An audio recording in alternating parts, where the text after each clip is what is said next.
శ్రీమాత్రే నమః. మా ఛానల్ ద్వారా చూస్తున్నటువంటి ప్రేక్షక మిత్రులందరికీ నమస్కారాలు. చాలామంది మా యొక్క ఛానల్ ప్రోగ్రామ్స్ అన్నీ చూస్తున్నారు. మాకు అది వ్యూవర్స్లో కనబడుతున్నారు, లైక్స్లో కనబడుతున్నారు, కానీ సబ్స్క్రైబింగ్లోనూ షేరింగ్లోనూ చాలా తక్కువ కనబడుతున్నారు. మిత్రులందరికీ ఒక చిన్న రిక్వెస్ట్, మీకు నచ్చింది కదా, జస్ట్ లైక్, సబ్స్క్రైబ్, అలా షేర్ అనగానే మీ యొక్క ఫేస్బుక్లోనూ ఇన్స్టాలోనూ వెళ్ళిపోతుంది కదా, మీ మిత్రులు కూడా తెలిసిపోతుంది కదా. మా ఛానల్ని ఒక్కసారి అలా ప్రమోట్ చేయండి. ఇది ఒకటి మీరు మాకు చేసే ఒక మంచి సేవా కార్యక్రమం. ఈ సద్గురు జ్యోతిషాలయం నుంచి ఈ యొక్క జూన్ నెల ద్వాదశ రాశులకి గోచార రీత్యా రాశి ఫలితాలు ఎలా ఉన్నాయి అనేది మనం తెలుసుకోబోతున్నాం. ప్రతి ఒక్కరికి జాతకం అంటే ఒక క్యూరియాసిటీ. నాకు ఈ నెల ఎలా ఉంటుంది, ఆరోగ్యంగా బాగుంటానా, ఆర్థికంగా బాగుంటానా, నాకు వివాహం అవుతుందా, సంతానం అవుతుందా, ఉద్యోగం ఉంటుందా, ఉద్యోగం పోతుందా, ఈ క్రైసిస్ ఉంది కదా, వ్యాపారం ఎలా ఉంది, రాజకీయంగా నేను బాగుపడనా, ఇలా ఎన్నో ప్రశ్నలతో సతమతమడే ఈ 12 రాశుల వాళ్ళకందరికీ కూడాను ఈ నెల మీ యొక్క రాశి గుణాలు ఎలా ఉన్నాయి, తర్వాత గ్రహాలన్నీ కూడా ఎలా ఉన్నాయి అని కూడా చెప్పబోతున్నాం. మళ్ళీ ఈ యొక్క జాతకం చూడగానే మీ జీవితం మారిపోతుంది అనుకుంటున్నారా? కాదట.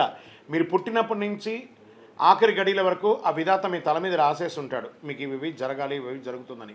ఖచ్చితంగా అవే జరుగుతుంది. మరి మీరెందుకు చెప్తున్నారండి అని అంటే, ఒక వెళ్తున్నటువంటి ఒక దారిలో స్పీడ్ బ్రేకర్స్ మధ్యలోనే పుట్టుకొస్తుంది కదా రోడ్లో, అలాగే ఈ స్పీడ్ బ్రేకర్స్ అనమాట ఈ యొక్క జాతకం. అలా మీరు క్షేమంగా వెళ్ళాలి, ఇక్కడెక్కడ స్పీడ్ బ్రేకర్స్ ఉన్నాయి, జాగ్రత్తగా ఉండండి అని తెలిపే ఒక ప్రక్రియ మాత్రమే ఈ యొక్క జాతకం. తర్వాత చాలామంది ఈ యొక్క జాతకం తెలుసుకోవాలనుకుంటారు. మా లాంటి వాళ్ళ దగ్గరనో లేదా చాలామంది సద్గురుల దగ్గర అంతా కూడా అడుగుతూ ఉంటారు, గురుగారు నాకు చాలా అప్పులు ఉన్నాయి, నాకు ఈ జాతకం చెప్పనంటే అప్పులు ఉన్నాయనంటే అప్పులు తీర్చండి, ఉద్యోగమో వ్యాపారమో చేసి జాతకం చెప్తే అప్పులు తీరవు. క్లియర్ ఒకటి. తర్వాత మీరు తెలుసుకోవాలనుకుంటున్నారు, మీ పరిసర ప్రాంతాల్లో ఉన్నటువంటి గురువులనో లేకపోతే మా దగ్గర అడగాలనుకున్నాను అనుకోండి, ఇల్లీగల్ అఫైర్స్ గురించి ఏది అడగండి. మనం తప్పులు చేసి వాళ్ళని అడగడం ఏంటి, అది కాదు, అలా కూడా అడగకూడదు. తర్వాత చిన్నపిల్లలు ఖచ్చితంగా 21 సంవత్సరాల లోపు వాళ్ళు ఈ జాతకాలంతా కూడా చూడకండి. మీరు చదువుకునే విద్యార్థులు చదువుకోండి, మీ చదువు మీద మాత్రమే నమ్మకం పెట్టుకోండి.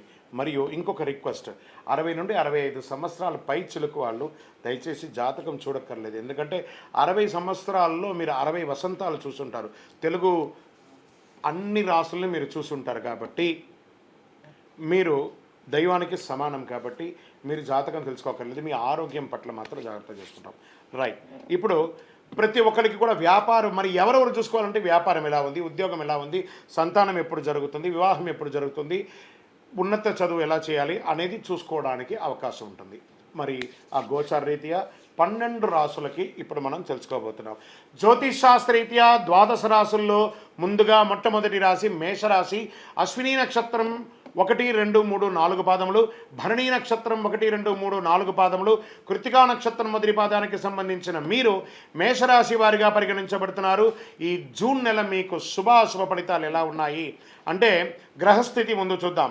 రాశిలో బుధుడు, శుక్రుడు, ధనవాకు కుటుంబ స్థానంలో సూర్యుడు, సుఖస్థానంలో చంద్రుడు, రుణరోగ స్థానంలో కేతు ఉన్నాడు, లాభస్థానంలో శని, అయన శయన భోగస్థానంలో కుజుడు, రాహువులు ఉన్నారండి.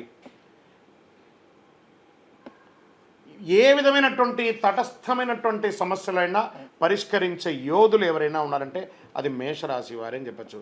ఈ నెలలో నగదు ప్రవాహం బ్రహ్మాండంగా ఉంటుంది, తృప్తిగా ఉంటుంది. వ్యాపారంలో నిమగ్నమైన వారికి వ్యాపారాల్లో ఊహించని లాభాలని పొందుతారు. ఆలస్యమైన ధనం అందుతుంది. అనవసరమైనటువంటి ఖర్చులు కూడా అదే విధంగా పెరుగుతుంది. ఉద్యోగం చేసే ముందు ఏదైనా కొత్త ఉద్యోగాలకు చేరాలనుకున్నప్పుడు దాని సాధక బాధకాలన్నీ అన్వేషించండి.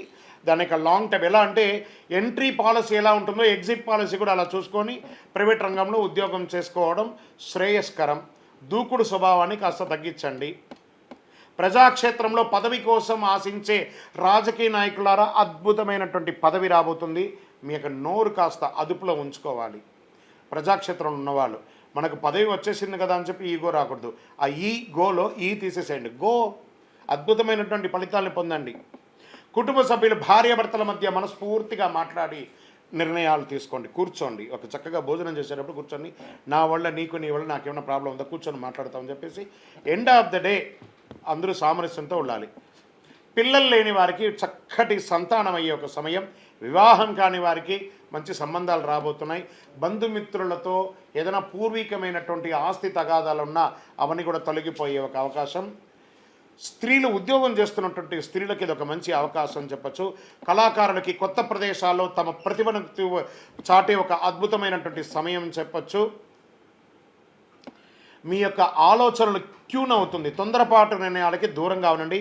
ఏదైనా నిర్ణయాత్మకంగా తీసుకునే ఒక నిర్ణయం అది మీకు అద్భుతాన్ని కలిగిస్తుంది. రియల్ ఎస్టేట్ రంగం వారికి చాలా బాగుంటుంది అనొచ్చు. షేర్ మార్కెట్ స్పెక్యులేషన్లో కూడా చాలా కలిసి వస్తుందని చెప్పచ్చు.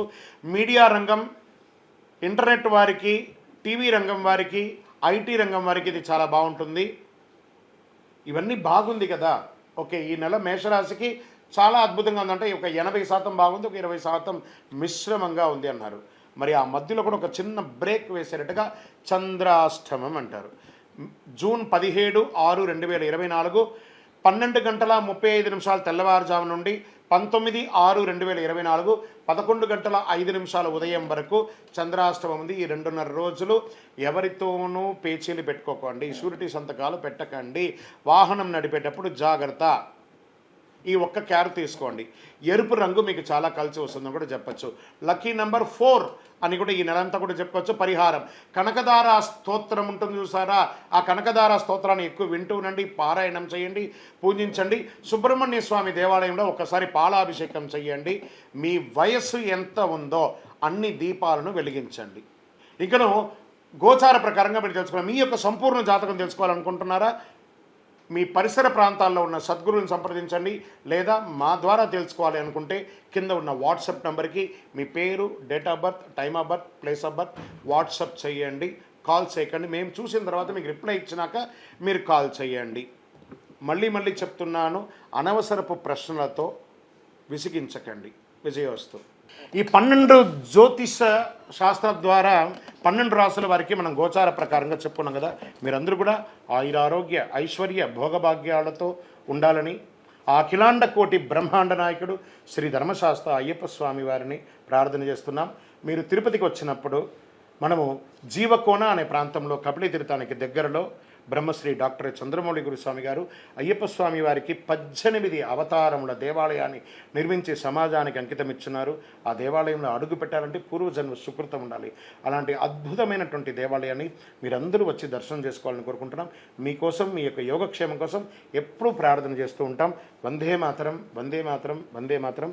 చంద్రమౌళి వెంకటేష్ శర్మ.